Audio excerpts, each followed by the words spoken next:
Harare, Zimbabwe. Zimbabwe's defense forces appeared to open the door to the possibility that 93-year-old President Robert Mugabe could stay in power, after both sides offered several guarantees nearly a week after the military detained him, according to a top army commander. Although Mugabe's fate remained murky, the prospect that he might have survived a military takeover, historic opposition protests and removal from his own political party suggested once again his uncanny ability to hang on to power. A Monday deadline imposed on Zimbabwe President Robert Mugabe to resign by his own ruling party passes with no word from the embattled leader. US President Donald Trump has said NFL players should be fired for kneeling during the anthem.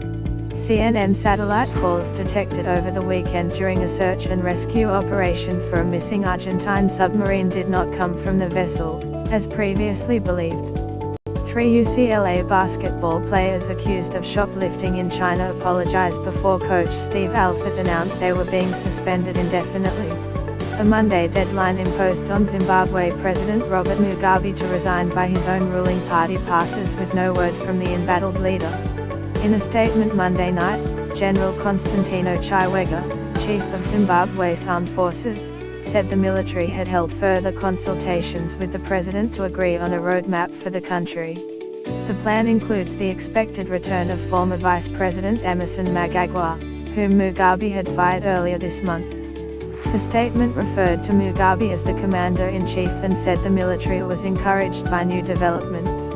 It was Mnangagwa's dismissal that prompted the military intervention last Tuesday, which ushered in a tumultuous and often buoyant week in Harare, with thousands taking to the streets, rejoicing in what appeared to be the end of Mugabe's rule.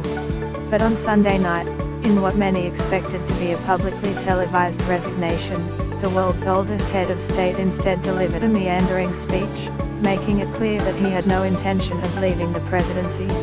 Analysts said military commanders may have worked out a deal that would lead to Mugabe's resignation after an interim period and his replacement by Mnangagwa, possibly during next month's Congress of the ruling ZANU-PF party. For now, the military's vague statement about a roadmap left plenty of room for conjecture.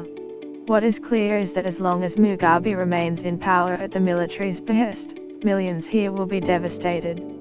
For years, as Mugabe's rule grew more erratic and repressive, and as the economy continued to collapse, Zimbabweans spoke openly about when and how the old man would go.